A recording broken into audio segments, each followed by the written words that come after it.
Hi, everybody. Claudia here from Fluffy Cow Coffee. As you know, we are the only coffee company in the country that supports farm animal sanctuaries. And we do so by our week-long online fundraisers where we benefit a specific sanctuary nationwide. And this week, we are with the lovely Tiffany from Wild Pine Sanctuary in South Carolina. Hi, Tiffany. Hi. So, Tiffany, tell us all about Wild Pines. Where are you? Why are you? And how did you start? All right. So, Wild Pine Sanctuary is a nonprofit organization with a focus on rescuing farm animals. We also rescue domestics and rehab wildlife as well. That's kind of just like a side thing, though. We do have a main focus of farm animal rescue. We are located in, like you said, South Carolina. We are now located in Union, South Carolina, but it all started back in 2021 in Greenville in Travelers Rest. We started the sanctuary, founded it in our backyard. We only had half an acre at the time, so it was only small animals. We had chickens, rabbits, and then we knew we wanted to expand not only in that aspect, but my husband, who is the co-founder, and I were always big outdoor people, and we wanted to farm like a whole big plot of land and everything. So we moved out here in 2023 officially.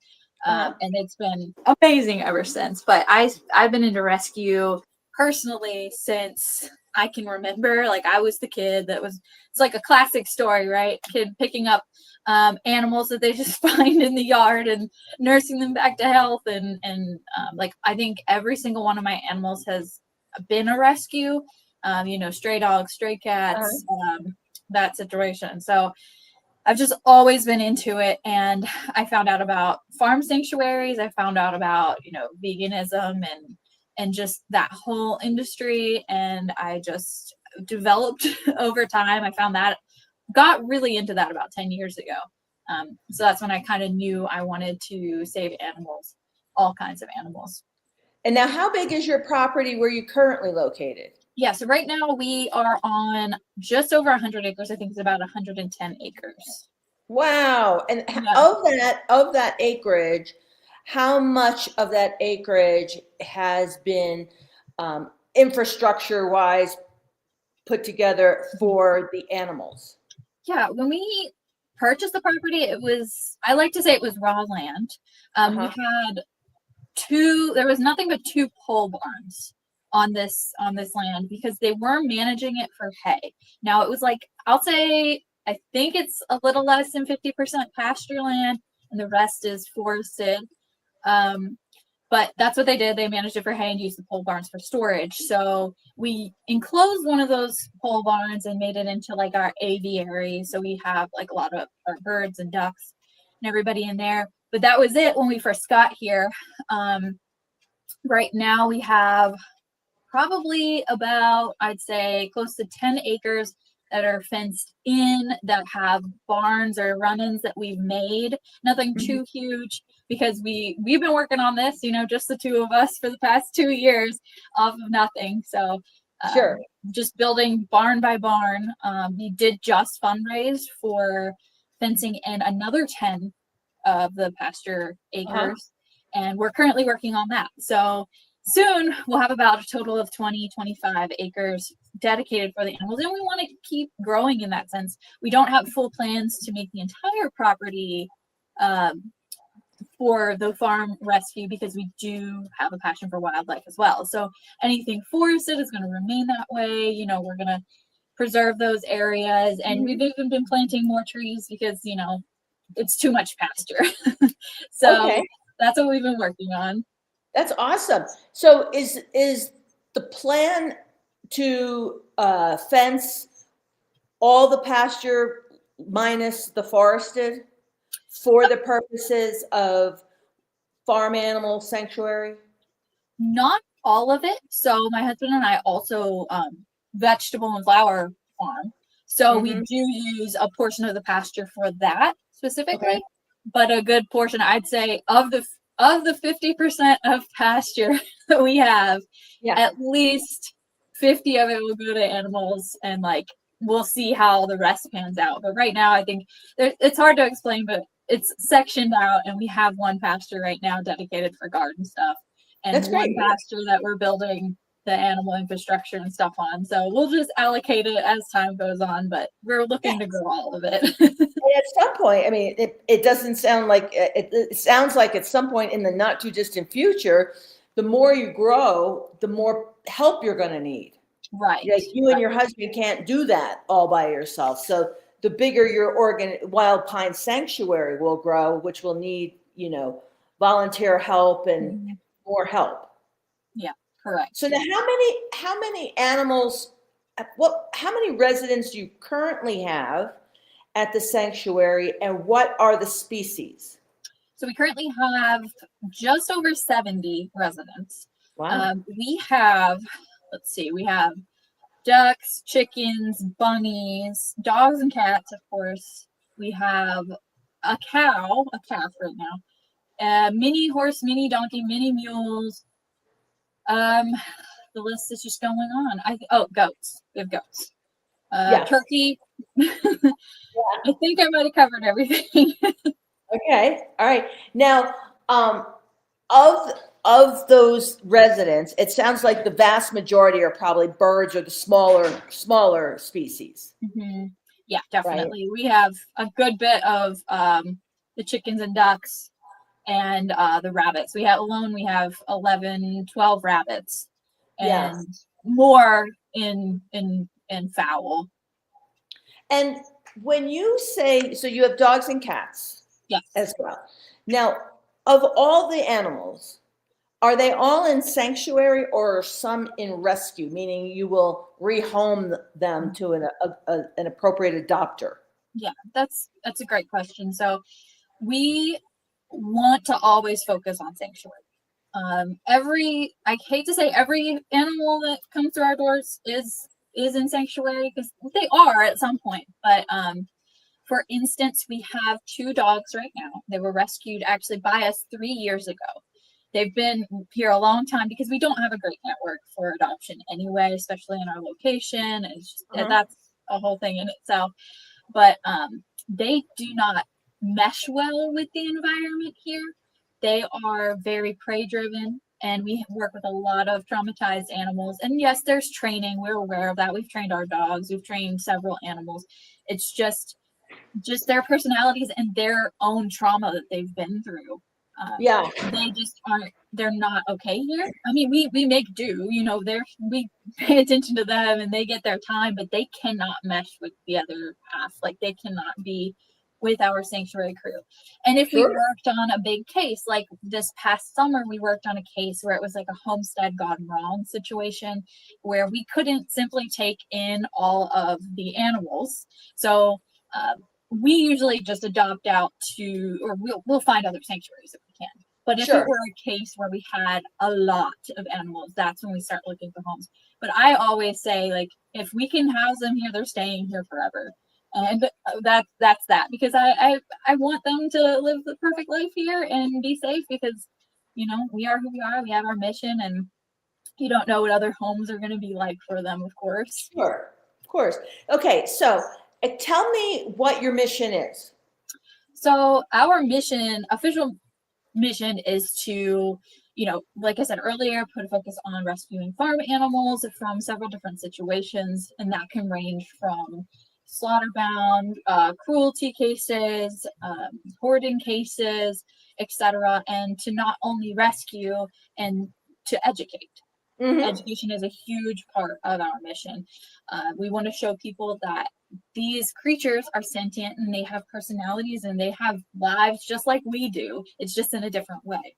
Right. And that we love to, that's obviously one of my favorite parts of our mission, is when we get a volunteer here, we show them. They might not have the same beliefs as us. They might not, like, they probably are eating these animals that we rescue. When they get here, they question that. And they're like, oh my gosh, Strawberry the turkey is so sweet. Why would I ever want to eat turkey? Right. So that is such a huge part of our mission, for sure. Now, do you have any plans for like educational outreach with school kids, or getting camps coming to Mhm. the sanctuary, or school kids coming to the sanctuary?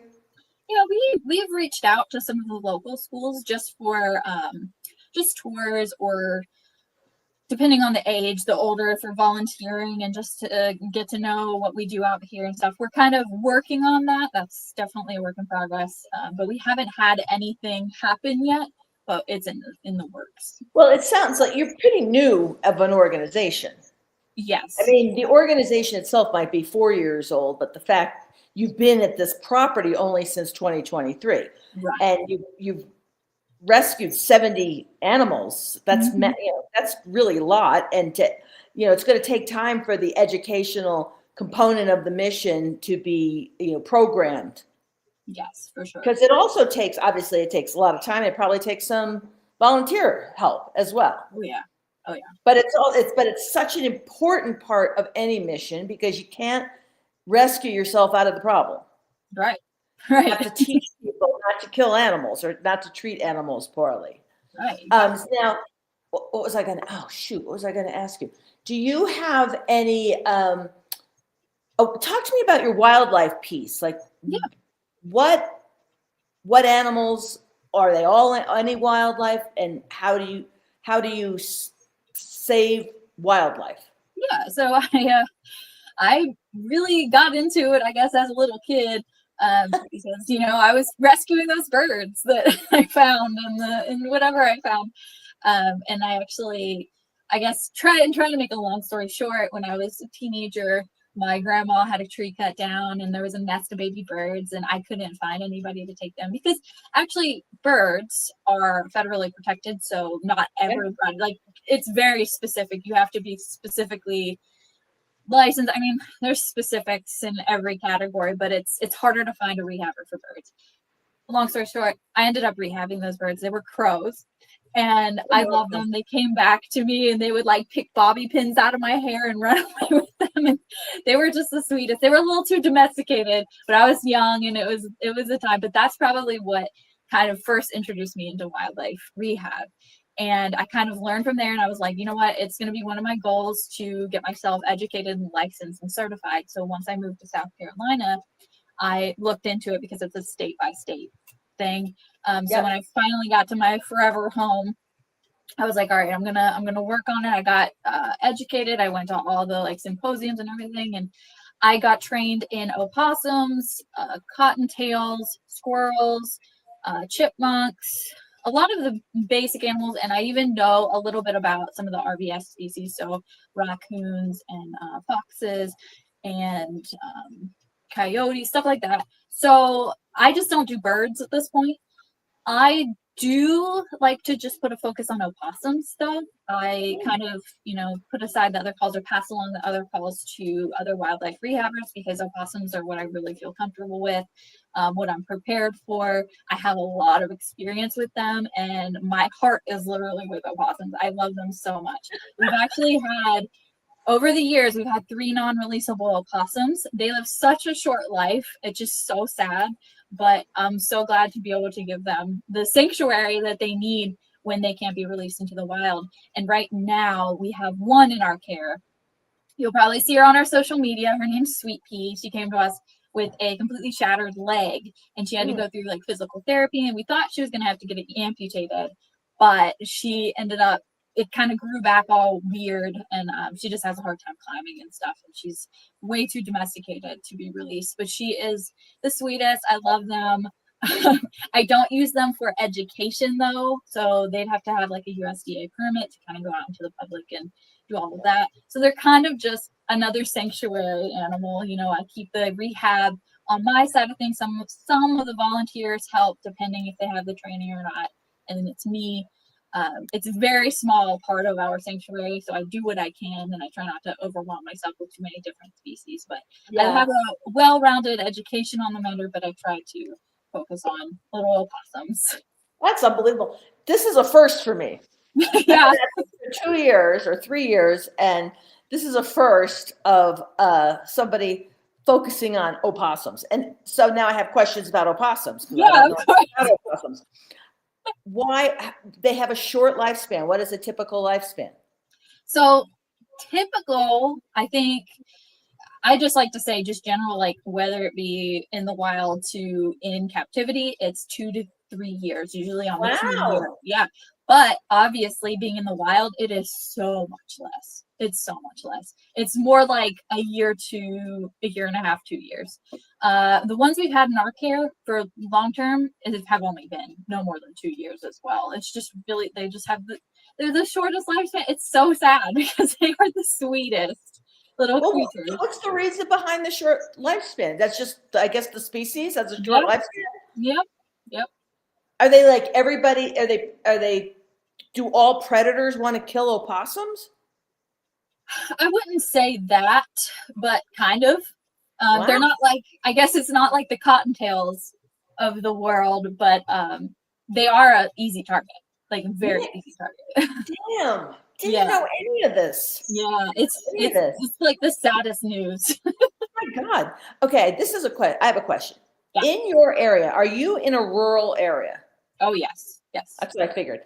And how has the community embraced wild pines and your mission? Yeah. So this particular county isn't, I mean, we're in South Carolina to begin with, so it's not exactly the best place to be to rescue farm animals. But in Union County, there's a lot of cattle farmers, a lot of that going on. Sure. The first few years we got here, we're like, I don't think we don't feel very welcomed. We did have our first, I guess, community focused fundraiser like festival this year. We had it in September where I just advertised it across the whole county, and we kind of just, we wanted to raise awareness that we were here, which we had a surprisingly good turnout. But again, it kind of falls back on the people find out what we're doing and like question like why are you rescuing farm animals?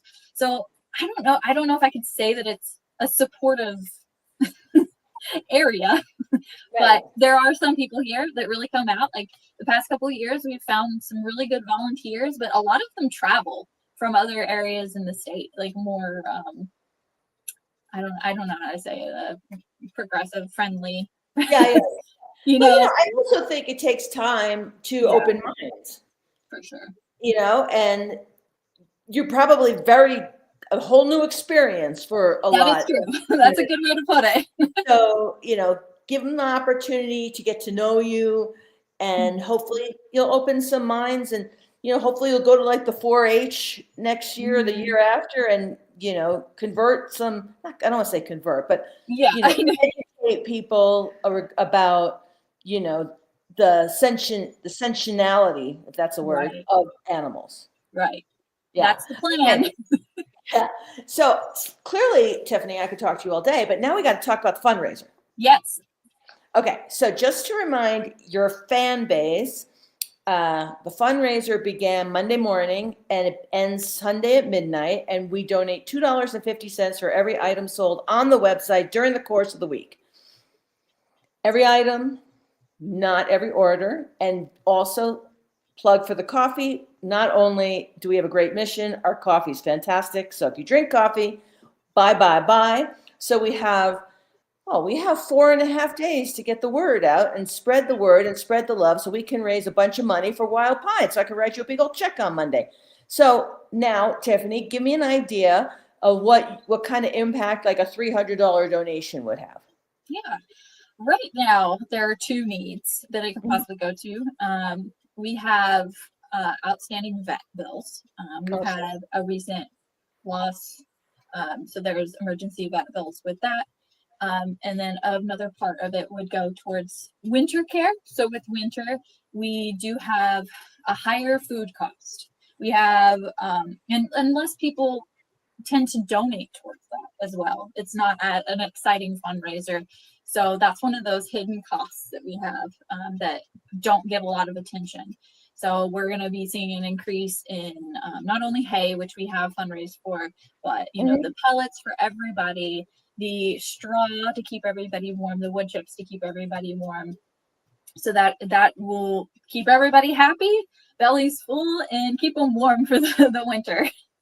There you go. Well, that's a that's a great reason to Oh, yes. buy the coffee, buy the swag, buy everything you can think of, so that we can write you a big old check so we can help winterize the sanctuary for the benefit of all the residents. Yes. Awesome. All right, we got our work cut out for us, Tiffany. We have 4.5 more days. So we got to get the word out to get people to buy We so got that I it. can write you a check. All right. And in the meantime, you have a wonderful rest of your week and a wonderful weekend. Thank you. Thank you for having me. Thank you for partnering with us on this. We love to do it. It's why we get up in the morning. Yeah. So thank you for everything you do for all the animals, dog and cat, farm, and wildlife. Mm-hmm. You guys are awesome. Thank you so much. Well, I hope I write you a big check Monday. Thank you. Okay, bye.